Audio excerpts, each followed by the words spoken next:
በስተመጨረሻም ብሩኖ ጎማሬዝ ወደ አርሰናል አይቀሬ ጉዳይ እየሆነ መጥቷል። በርካታ መረጃዎች አሁንም መውጣታቸውን ቀጥለዋል። ብሩኖ ጎማሬዝ መጪዎቹ ቀናት ላይ ወደ አርሰናል እንደሚቀላቀል ይጠበቃል። ሰላም የተከበራችሁ ዩቲዩብ ቻናል ቤተሰቦች አብራችሁኝ እስከ መጨረሻው እንድትቆዩ ጋብዛለሁ። ለቻናሉ አዲስ የሆናችሁ ቤተሰቦች ደግሞ ላይክ፣ ሰብስክራይብ በማድረግ እንድትጀምሩ ስል በአክብሮት እጠይቃለሁ። ያው በርካታ መረጃዎች መውጣታቸውን ቀጥለዋል። አሁንም ቢሆን የተለያዩ በዝውውር ጉዳዮች የሚወጡ መረጃዎች ሲኖሩ እኔም በሆን ደግሞ ወደ እናንተ የማደርስ ነው የሚሆነው። እናንተም ጥሩ የአብሮነት ቆይታ ከኔ ጋር ስለሚኖራችሁ ላቅ ያለ ምስጋና ልሰጥ እወዳለሁኝ። ከክለባችን አርሰናል ጋር ላለፉት ሳምንታት ስሙ በጥብቅ ሲያያዝ የቆየው ተጫዋች ብሩኖ ጎማሬዝ እንደሆነ ይታወቃል። እርግጥ ነው አንድሪያ ቤርታ አምና እየሄደበት በነበረው ሌቭል አይደለም በዝውውር ጉዳዮች ላይ እየተንቀሳቀሰ የሚገኘው። ፍጥነት የተሞላበት አይደለም ይሄኛው የዝውውር መስኮት በተለይ ደግሞ ለአርሰናል። ነገር ግን ትኩረት አድርገው የዝውውር መስኮቱ እያንዳንዱ የሚያመጡት ተጫዋች ላይ ትኩረት አድርገው እንቅስቃሴ ለማድረግ እያንዳንዱ ያለውን ብቃት ለመለየት እንዲሁም ደግሞ የሚያወጡትንም ወጪ ለማጥናት እቅድ ያደረጉ ይመስላሉ አርሰናሎች። ለዚህ ነው የዘገዩት። እንዲሁም ደግሞ በገበያው ያለው የሂሳብ አለመረጋጋት መድፈኞቹን በፍጥነት እንዳይወስኑ ካደረጋቸው ምክንያቶች መካከል አንዱ ነው። ምክንያቱም አሁን ላይ እየተመለከታችሁ ከሆነ ለጎንዛሎ ጋርሲያ ትናንትና ኦልሞስት በዛሬው ለፉላሞች 70 ሚሊዮን ዩሮ አቅርበው ተቀባይነት አግኝተዋል። ኦልሞስት ጎንዛሎ ጋርሲያ አምና የሪያል ማድሪድ ቋሚ ጀማሪ እንኳን ያልሆነ በአመት ውስጥ 10 ጎሎችን ያላስቆጠረ አይነት ተጫዋች ነው። ነገር ግን እንዲህ አይነት ሂሳቦች እየተለጠፉ እየተመለከትን የምንገኘው ይህም ትኩረት የሚስብ ነው እና የአርሰናል መረጋጋት ከብዙ እንግዲህ እንቅስቃሴዎች አንጻር ትመለከቱት ከሌሎች ክለቦች ልክ ይመስላል። በእርጋታ ነገሮችን ተመልክቶ ወደ ውሳኔ መግባት ነው ልክ የሚመስለው እና ይህንን እንመልከት እስኪ። አርሰናል ይበልጥ በዚህኛው የክረምት የዝውውር መስኮት ትኩረት ካደረገባቸው ቡድኖች መካከል በተለይ ደግሞ ከተጫዋቾች ማለት ነው ኒውካስትል ዩናይትድ ውስጥ የሚጫወተውን ብሩኖ ጎማሬዝን መመልከት ያለብን ይመስለኛል። ብሩኖ ጎማሬዝ ባለፉት ዓመታት በኒውካስትል ዩናይትድ ቤት ውስጥ ምን ያህል ድንቅ የውድድር ዓመቶችን እያሳለፈ ብቃቱን ለዓለም እያሳየ የመጣ ተጫዋች እንደሆነ ማስታወስ ይጠበቅብናል። ነገር ግን ኒውካስትል ዩናይትዶች በዚህኛው የክረምት የዝውውር መስኮት ትልልቅ ሽያጮችን አድርገዋል። ሳንድሮ ቶናሊ፣ አንቶኒ ጎርደን፣ አሁን ደግሞ ብሩኖ ጎማሬዝ። አይቀርም እየተባለ የመጣው ጉዳይ የኤዲ ሃው ስንብት ነው። በዛሬው ዕለት ማለዳ ላይ ኤዲ ሃው ከኒውካስትል ዩናይትድ ጋር ከረዥም ጊዜያት በኋላ እንደሚለያይ ተረጋገጠ። ኤዲ ሃው ለኒውካስትል ዩናይትድ ቀላል ትርጉም የሚሰጠው አይነት አሰልጣኝ እንዳልሆነ ማስታወስ አለብን። ምክንያቱም ያለሱ የካራባው ካፕ ዋንጫን ከረዥም ዓመታት በኋላ በአጠቃላይ ዋንጫን ራሱ ማሳካት አይችሉም ነበረ። ከ20 ዓመታት በኋላ ወደ ሻምፒየንስ ሊግ ሲመለሱ የረዳቸው ሰው እሱ ነበረ። በአሰልጣኝነት ቡድኑን የያዘው እሱ እንደነበር ማስታወስ አለብን። ሲቀጥል ደግሞ ለተጫዋቾች እድገት ምን ያህል ኒውካስትል ዩናይትድ ውስጥ ራ ሰው እንደሆነ ማስታወስ አለብን። ትልልቅ ተጫዋቾች በኒውካስትል ዩናይትድ ቤት ውስጥ እንዲመጡ ማድረግ ችሏል። አሌክሳንደር አይዛክ ራሱ ብሩኖ ጎማሬዝ እኮ ሲመጣ አርሰናል ይፈልገው ነበረ። ነገር ግን ነጥቆ ማምጣት የቻለ ሰው ነው ኤዲ ሃው። አሁን ላይ ከአርሰናል ጋር እንግዲህ ስሙ እየተያዘ የሚገኘው የብሩኖ ጎማሬዝ የመልቀቁ ጉዳይ አይቀሬ የሆነ መምጣቱን ተከትሎ ነው የለቀቀው የሚሉ በርካታ መረጃዎች እየወጡ ይገኛሉ። እርግጥ ነው በአንድ የክረምት የዝውውር መስኮት ብቻ 3 ተጫዋቾችን ማጣት ቀላል አይደለም። አንቶኒ ጎርደንን ለባርሴሎና አሳልፎ ሰጠ ኒውካስትል ዩናይትድ። ከዛም በኋላ ደግሞ ሳንድሮ ቶናሊ ለቶተንሃም ሆትስፐርስ አሳልፎ ሰጠ። አሁን ላይ ብሩኖ ጎማሬዝ ወደ አርሰናል የሚያደርገው ዝውውር የጊዜ ጉዳይ ይመስላል። እስከ 75 ሚሊዮን ፓውንድ አርሰናል የሚከፍል ከሆነ በቀጥታ ተጫዋቹ የአርሰናል ንብረት የሚሆንበት እድል ከፍተኛ እየሆነ መጥቷል። ይህም ደግሞ በአንድ የክረምት የዝውውር መስኮት ብቻ እንዲህ አይነት ኮከቦችን ማጣት አልተዋጠልኝም ላለው ኤዲ ሃው በስተመጨረሻም እንዲለቅ አድርጎታል። በርካቶች አሁን ከሱ የመልቀቅ ዜና በኋላ ነው ኒውካስትል ዩናይትዶች ከአርሰናል ጋር ከስምምነት ይደርሳሉ በሚቀጥሉት ቀናት። እንግዲህ ብሩኖ ጎማሬዝ የአርሰናል ንብረት ይሆናል ተብሎ እየተጠበቀ የሚገኘው ኤዲ ሃው እንግዲህ ክለቡን የለቀቀው ብሩኖ ጎማሬዝ ኒውካስትልን እንዲለቅ ስለተስማሙ ነው። አርሰናል ብሩኖ ጎማሬዝን ለማስፈረም ግፊት በማድረግ ዝግጅት ላይ ነው። ብሩኖ አርሰናልን ለመቀላቀል ይፈልጋል እና በግል ጉዳዮች ከስምምነት እንደደረሰ ከሳምንታት በፊት ያወቅነው ጉዳይ ነው። ቀጣዩ እርምጃ ስምምነቱ ላይ ድርድሩን ማጠናቀቅ ነው ሲል ፋብሪዚዮ ሮማኖ ይዞት የወጣው መረጃ አረጋግጧል ማለት ነው። ስለዚህ ስለዚህ የኤዲሃው የመልቀቅ ዜና በርከት ብሎ የሰማ ነው የብሩኖ ጎማሬዝ መልቀቁ ጋር ተያይዞ እንደሆነ የፋብሪዚዮ ሮማኖ መረጃም ቢሆን የሚያመላክት ይመስለኛል። አርሰናል በዝውውር ገበያው ዘግየት ብሏል። ብሩኖ ጎማሬዝ ከቼልሲ ጋር በመሃል ስሙ ሲያያዝ ነበር፣ ግን የመጀመሪያ ምርጫው አርሰናል ስለነበር ነው ከስምምነትም ደርሷል የሚል ዜና የሰማ ነው ማለት ነው። አርሰናል የሚፈልገው አይነት ተጫዋች እንደሆነ ምንም ጥያቄ የለውም። በመከላከል ረገድ ቡድኑን የሚያግዝ፣ ማጥቃት እንቅስቃሴዎች ላይ የሚያግዝ፣ የቡድን ባላንስ የሚጠብቅ፣ አግሬሲቭ የሆኑ ታክሎችን የሚፈጽም ነገር ግን ያንም በብልሃት የሚያደርግ አይነት አማካኝ ነው። የዴክላን ራይስ ተደጋጋሚ ጨዋታዎች ላይ የመሰለፍን ጉዳይ ቢያንስ ቀጣይ ዓመት ላይ ያቀላል ተብሎ የሚጠበቅ አይነትም ተጫዋች እንደሆነ ማስታወስ አለብን። ምክንያቱም ይህንን ተጫዋች ስታስቡት የበለጠ ከዴክላን ራይስ ጋር የሚመሳሰል አይነት ሚና አለው። እርግጥ ነው 6 ቁጥር ነው፣ ነገር ግን እንደ 8 ቁጥርም የመጫወት ብቃት አለው። ዴክላን ራይስ ይህንን በአመቱ ሲያሳይ የቆየ ተጫዋች ነው። ተደጋጋሚ ጨዋታዎችም ደግሞ በአርሰናል ቤት ውስጥ እንግዲህ ጉዳቶች እንዲመጡበትም እያደረገው ያለ ተጫዋች ነው። ከጀርባ ህመም ጋር ተያይዞ እየተሰቃየ ነው የሚገኘው ዴክላን ራይስ። የጉልበት ጅማቱ ላይ ኮንፈርት የለውም።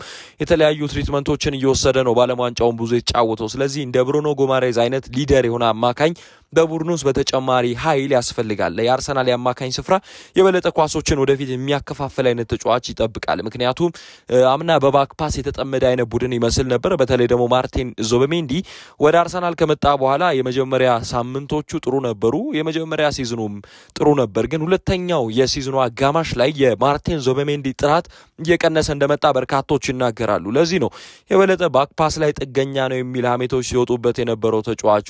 ከዛም በኋላ የፊት ለፊት እንቅስቃሴዎች ስለበዙ ማይልስ ሉዊስ ስኬሊን በሱ ቦታ የማጫወት ግዴታ ውስጥ ገብቶ ነበረ ሚኬል አርቴታም ቢሆን።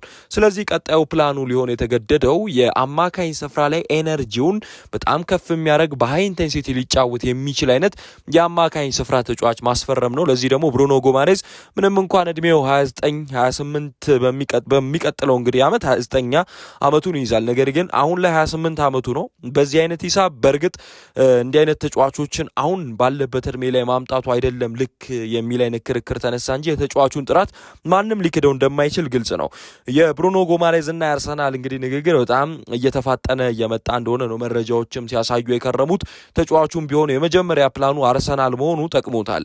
ብሩኖ ጎማሬዝ በአጠቃላይ ለአርሰናል እንግዲህ የሚያደርገውን ዝውውር ለማጠናቀቅም ኒውካስትል ዩናይትድ ላይ ግፊ ያደረገ ነው የሚሉ መረጃዎች ሲወጡ ሰንብተዋል። እንግዲህ አርሰናል ተጫዋቹን ቢያንስ እንደው 75 ሚሊዮን ቀላል አይደለም። በዚህ ሰዓት የዝውውር ገበያውን ካያችሁት ለአንድ የአማካኝ ስፍራ ተጫዋች አሌክስ ስኮት በአንድ የውድድር ዓመት ጥሩ ብቃት ካሳየ በኋላ 80 ሚሊዮን ነበር ሲጠየቅ የነበረው። ብሩኖ ጎማሬዝ ደግሞ ላለፉት ዓመታት የኒውካስትል ዩናይትድ አምበልም ጨምሮ ነው የሊደርሺፕ ኳሊቲውን አሳይቷል። ለዚህ ነው በርካቶች ይሄ ሂሳብ ጥሩ ነው፣ አርሰናል በፍጥነት ማጠናቀቅ አለበት ሲሉ የነበረው። በእርግጥ አንዳንድ ያልተጠኑ ሂሳቦች ሲወጡ ነበረ። 100ም ሲባል ነበር፣ 95ም ሲባል ነበር። እነዚህ ግን ውሸት ናቸው። በእርግጥ አሁን ተጫዋቹ ስንት እንደሚባል የተረጋገጠ ነገር ባይኖርም ኒውካስትል ዩናይትዶች ግን እስከ 75 ሚሊዮን ፓውንድ ከቀረበላቸው የሚሸጡበት እድል ከፍተኛ ነው እየተባለ ይገኛል። አርሰናል በዝውውር መስኮቱ ትልልቅ ተጫዋቾችን የማምጣት እንግዲህ ፎከስ ያደረገበትም የዝውውር መስኮት ነው ቢባል ግነት አይሆንም። ቪኒሲየስ ጁኒየርን በጥብቅ እየተመለከተ ነው የሚገኘው። አሁንም ትላንትና መረጃዎች ሲወጡ ቆይተዋል። አሁን ላይ ደግሞ ኒውካስትል ዩናይትድ ውስጥ ላለፉት ዓመታት በጥራት የተጫወተውን ብሩኖ ጎማሬዝን ለማምጣት ነው እየጣረ የሚገኘው ይሄ ቡድን። እናም የአማካኝ ስፍራው ዴብዝ ራሱ እጅግ በጣም አስገራሚ ይሆናል ተብሎ ይጠበቃል። አሁን ከአዩ ቡዋዲ ጋር ስሙ ሲያያዝ ነበር አርሰናል የመጀመሪያ ሳምንታቶች ላይ። ነገር ግን የአዩ ቡዋዲና የብሩኖ ጎማሬዝ ሚና እጅግ በጣም ለየት ያለ መሆኑ ማስታወስ አለብን።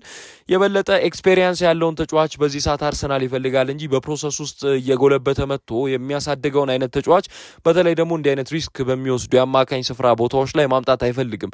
በዛ ላይ እየተለጠፈበት ያለው ሚሳብ እጅግ በጣም አስገራሚ ነበር። ኦልሞስት ለማንቸስተር ሲቲ የቀረበ አማካኝ ሆኗል። አርሰናል በአማካኝ ስፍራ ከያዛቸው ፕላኖች ውስጥ አንዱ እንደነበርም ማስታወስ አለብን።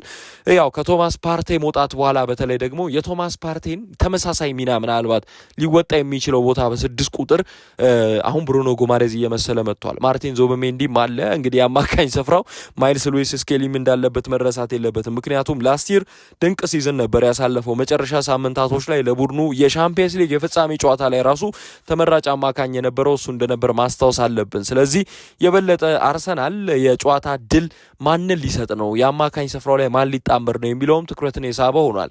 እንግዲህ የአማካኝ ስፍራው ላይ ማርቲን ኦዴጋርድም ይለቃል ተብሎ ሲባል ነበር፣ እንደማይለቅ አሁን ይጠበቃል። ስለዚህ የሚቀጥሉት ጊዜያቶች የአማካኝ ስፍራውን ብሩኖ ጎማሬዝ፣ ዴክላን ራይስ እና ማርቲን ኦዴጋርድ በዋነኝነት ይመሩታልም ተብሎ ነው የሚገመተው። ስለዚህ የአርሰናል የአማካኝ ስፍራ ከጊዜ ወደ ጊዜ በጥልቀት አሁን ጥራታቸውን ስትመለከቱት ራሱ አስገራሚ ይሆናል። ብሩኖ ጎማሬዝ ይመጣል። ከዛም በኋላ ዴክላን ራይስ አለ፣ ማርቲን ኦዴጋርድ አለ። ከዚህ ቀደም የነበረው የአማካኝ ስፍራ በዚህን ያህል ደረጃ ጥራት ያለው አልነበረም። አርሰናል ከአመት ዓመት እያደገ መጥቷል። በእንደ ድሮ አይነት እንግዲህ መነጽር የምትመለከቱት አይነት ቡድን አይደለም። በሻምፒየንስ ሊግ የፍጻሜ ተፋላሚ የመሆን አይደለም ግቡ አርሰናል የሻምፒየንስ ሊጉን ዋንጫ ከፍ ማድረግ ነው። ለዚህ ነው እንደ ቪኒሲየስ ጁኒየር፣ ብሩኖ ጎማሬዝ አይነት ትልልቅ ስሞችን ወደ ክለቡ ማምጣት የሚጠበቅበት። ጁሊያን አልቫሬዝን መረሳት የለበትም። ከባርሴሎና ጋር ያለው እንግዲህ ግንኙነት አትሌቲኮ ማድሪድና ባርሴሎና ጥሩ አይደለም። ወደ አርሰናል ቢሄድም ይመርጣሉ። የሱ ዝውውር የሚሳካ ከሆነ ደግሞ የቡድኑን እንግዲህ የማጥቃት እንቅስቃሴ ማሰብ ነው። እጅግ በጣም አስገራሚ የሆነ ይመጣል ተብሎ ይገመታል። የሚቀጥሉት ቀናቶች ላይ በብሩኖ ጎማሬዝ ላይ አዲስ ዜና መስማታችን አይቀሬ የሆነም የመጣ ይመስላል። እስኪ ግን የአማካኝ ስፍራው ጥምረት ማን ይሆናል ብላችሁ ትገምታላችሁ? ዴክላን ራይስ አንተቸብል የሚባል አይነት ተጫዋች እንደሆነ ማስታወስ ያለብን ይመስለኛል። በኳሊቲ ረገድ እሱን የሚነካ የለም። ማርቲን ኦዴጋርድ አሁን ላይ ጉዳቶች እየበረቱበት ነው።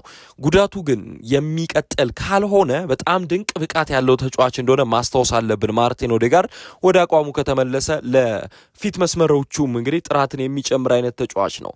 እንግዲህ ፊት መስመር ላይ ቪክተር ዮኮሬሽን እናገኘዋለን። ዮኮሬሽ እጅግ በጣም አስገራሚ ኳሊቲ ያለው ተጫዋች ነው። ነገር ግን ያለፈው አመት ፈጠራዎች ስላልነበሩ ቀዝቅዟል። አልቫሬዝን አሁንም ይልሽጥ እንግዲህ ይችላል። ከዛ አልቫሬዝ ይመጣል ተብሎ ነው የሚጠበቀው። ስለዚህ የማርቲን ኦዴጋርድ በኳሊቲ ከፍ እያሉ መምጣትም ሊያግዝ ይችላል ቡድኑን። ከዛም በኋላ የምናገኘው ደግሞ ብሩኖ ጎማሬዝን ነው። ብሩኖ ጎማሬዝ ባላንስ ይጠብቃል።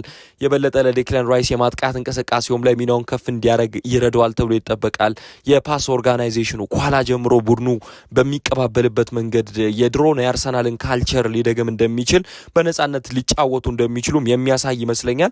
አርሰናል ያለፈውን የውድድር ዓመት ታክቲኩን ምናልባትም በሚቀጥለው ዓመት ያፋርሰዋል ተብሎ ነው የሚጠበቀው። ከጫና ጋር ሲጫወት የነበረ ቡድን ነው አርሰናል አምና። አሁን ላይ ግን ጫናዎች ሁሉ ተላቆ አርሰናል በአዲስ ጥራት የሚመጣ አይነት ቡድን ነው። ስለዚህ የበለጠ የመከላከል ሚናዎች ላይ ብቻ ፎከስ ያደረገ አይነት ቡድን ላይሆን ይችላል። የአማካኝ ስፍራው መከላከሉ ላይ በተለይ ብሩኖ ጎማሬዝ ላይ ብቻ ፎከስ ያደረገ ሊሆን እንደሚችልም ይጠበቃል ማለት ነው። ስለዚህ አርሰናል በአዲስ መንገድ ነው ቀጣይ ዓመት የሚመጣው። የተለያዩ መዋቅሮችንም እየተመለከትን ነው። ለአርቴታ ሲስተም አዳዲስ የሆኑ እንግዲህ ተግባራቶችንም ሊያደርግ እንደሚችል ይገመታል ማለት ነው። አርሰናል በክረምቱ የዝውውር መስኮት አሁንም ረብጣ ሚሊዮኖችን ያወጣል ተብሎ ይገመታል። አልቫሬዝ ይመጣል፣ ቪኒሲየስ ጁኒየር ይመጣል እየተባለ ነው። ከዛም በኋላ ብሩኖ ጎማሬዝ ግን አይቀሬ ነው። በተለይ አልቫሬዝ እና ቪኒ እስካሁን የተረጋገጠ እንግዲህ የታማኝ ነገር ባታዩም መረጃዎች ይወጣሉ። እንደውም ከወኪሎቹ ጋር እንዳወሩ መረጃዎች እየተመለከትን እንገኛለን። ስለዚህ በጥሞና መጠበቅ የተሻለ ይመስላል። የአርሰናል ዝውውር ገና ነው፣ አላበቃም። ተስፋ ሰጪ ነው። በጣም ጥሩ የሚባል ዝውውር እንደሚያሳልፉ ይጠበቃል። የተለያዩ መረጃዎች ብሩ ነገር ነው የሚያስመለክቱን።